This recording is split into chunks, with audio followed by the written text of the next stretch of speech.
आइए question number 3 देखेंगे। Topic का नाम है rectification of errors, chapter 17, TS Grewal class 11th की बुक में से। देखें क्वेश्चन में क्या दे रखा है। How will you rectify the following errors? Cell book is overcast bye 5000। Cell book क्या है? सेल बुक 5000 रुपए से ज्यादा हो रही है। अगर सेल बुक 5000 रुपए से ज्यादा हो रही है तो देखेंगे सेल बुक का इफेक्ट कहां कहां आएगा। सेल बुक का इफेक्ट दो जगह आएगा, एक तो सेल अकाउंट के ऊपर आएगा, दूसरा डेटर के ऊपर आएगा। अब सेल अकाउंट का बैलेंस तो क्रेडिट बैलेंस होता है, क्योंकि हमें मालूम है सेल का बैलेंस क्या है भाई, क्रेडिट है, और डेटर का बैलेंस क्या है, डेबिट है। अब सेल जो है हमारी बुक्स में वो ज्यादा हो रही है, सेल बुक में एंट्री हमारी ज्यादा हो रही है। जिसका मतलब क्या हुआ कि सेल अकाउंट भी ज्यादा हो रहा है और डेटर अकाउंट भी ज्यादा हो रहा है। तो सही कैसे होंगे दोनों को कम करना पड़ेगा, और कम करने के लिए इस डेबिट बैलेंस को मैं क्रेडिट कर दूंगा और इस क्रेडिट बैलेंस को मैं डेबिट कर दूंगा। तो एंट्री क्या हो गई, सेल को डेबिट कर दिया और डेटर को क्रेडिट कर दिया। तो एंट्री हो गई sale account debit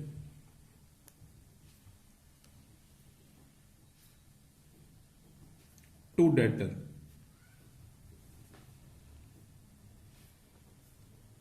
been sale book is overcast, now rectified।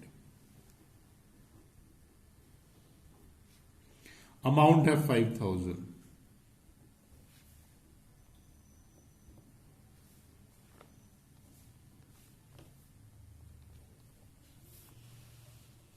चलिए आगे चलेंगे, देखें सेकेंड एंट्री क्या लिखी है। Sale return book is short casted by 500। Sale return book जो है वो 500 रुपए से कम हो रही है। अब 500 रुपए से अगर सेल रिटर्न बुक कम हो रही है तो देखें उसका इफेक्ट कहां कहां कैसे कैसे आएगा। सेल रिटर्न बुक का इफेक्ट दो जगह जाता है, एक तो सेल रिटर्न बुक से सेल रिटर्न अकाउंट में, और दूसरा डेटर के अकाउंट में, दोनों के अकाउंट में जाता है। अगर 500 रुपए सेल रिटर्न बुक के अंदर कम लिखे हुए हैं तो फर्क क्या पड़ेगा, डेटर ज्यादा बैलेंस शो कर रहा है। जो माल आपने डेटर को वापस कर दिया, अगर आपने उसकी एंट्री सेल रिटर्न बुक में नहीं करी है तो डेटर का बैलेंस ज्यादा है और सेल रिटर्न का बैलेंस कम है। डेटर का बैलेंस क्या होता है, डेटर का डेबिट बैलेंस होता है, और ये ज्यादा हो रहा है, हमें इसे कम करना है। तो कम कैसे करेंगे, क्रेडिट करके कम कर देंगे। और ये जो सेल रिटर्न है ये हमारा जो बैलेंस है वो हमारा कम है, और सेल रिटर्न का बैलेंस हमारा क्या होता है भाई, ये भी डेबिट बैलेंस होता है, और हम इसे बढ़ाना चाहते हैं तो क्या होगा, तो हम इसे डेबिट कर देंगे। तो अल्टीमेटली एंट्री क्या हो गई, सेल रिटर्न टू डेटर। चलिए आगे चलते हैं।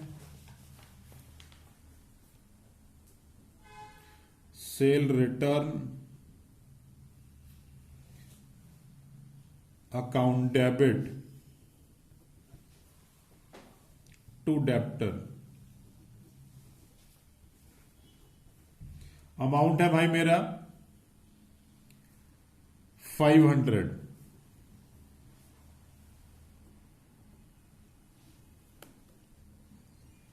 बीन सेल रिटर्न बुक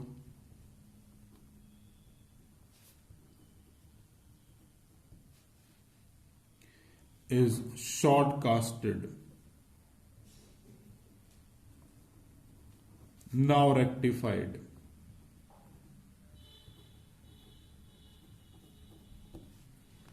आइए थर्ड एंट्री की तरफ चलेंगे। Balance of the sale book is carried forward in excess by 1000। Sale book का जो बैलेंस था वो 1,000 रुपए से ज्यादा कैरिड फॉरवर्ड कर दिया, उससे फर्क क्या पड़ा होगा, उससे सेल बुक का बैलेंस इंक्रीज हो गया होगा। अब जब सेल बुक का बैलेंस इंक्रीज हो गया होगा तो सेल भी ज्यादा हो गई और डेटर भी ज्यादा हो गया। अब सेल को भी कम करना है और डेटर को भी कम करना है। सेल का बैलेंस क्या है, क्रेडिट बैलेंस है, और डेटर का बैलेंस क्या है, डेबिट बैलेंस है। तो सेल को अगर कम जो है कम करना है तो क्रेडिट को मुझे डेबिट देना पड़ेगा और एंट्री हो जाएगी सेल अकाउंट डेबिट, और क्रेडिट किसको करना है, डेटर को, तो एंट्री हो गई sale account debit to debtor.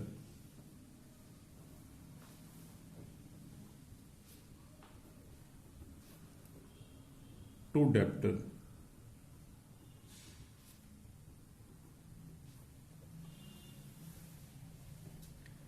Being sale book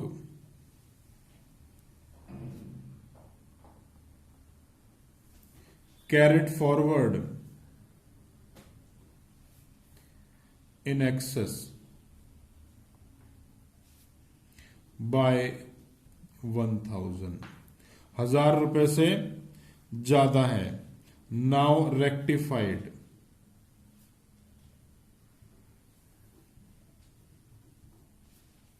amount दे रखा है 1,000।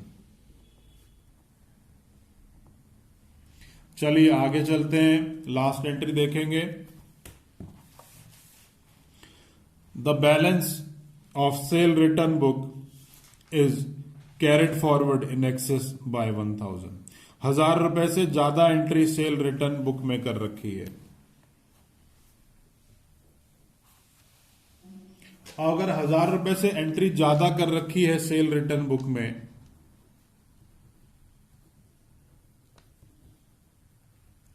तो उसका इफेक्ट कहां कहां जा रहा होगा, उसका इफेक्ट दो जगह जाएगा। सेल रिटर्न की हर ट्रांजैक्शन का इफेक्ट सेल रिटर्न में जाता है और भाई डेटर में जाता है।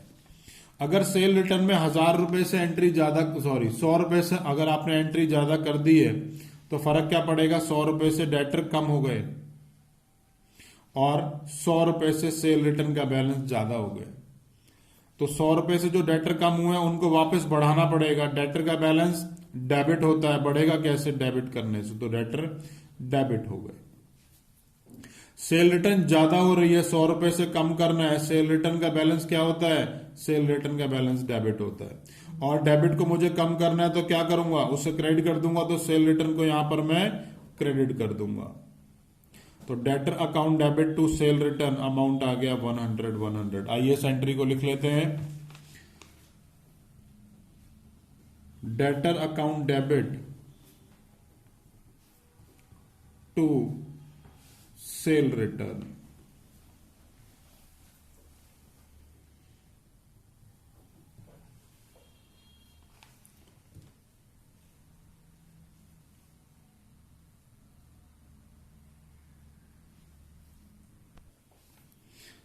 Been sale return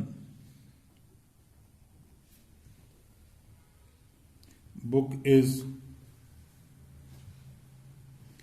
carried forward in excess by ₹100, now rectified, amount है 100 रुपए। फाइनली क्वेश्चन इसी तरीके से करना है। क्वेश्चन में कोई भी डाउट आता है तो नीचे कमेंट बॉक्स में कमेंट कर सकते हैं। वीडियो अच्छी लगे तो लाइक बटन जरूर प्रेस किया कीजिए, और अगर इस टॉपिक के ऊपर मेरा वीडियो लेक्चर नहीं देखा है तो प्लीज उसे जरूर देखिए। उसको देखने से ये सारे कॉन्सेप्ट हमेशा के लिए क्लियर हो जाएंगे।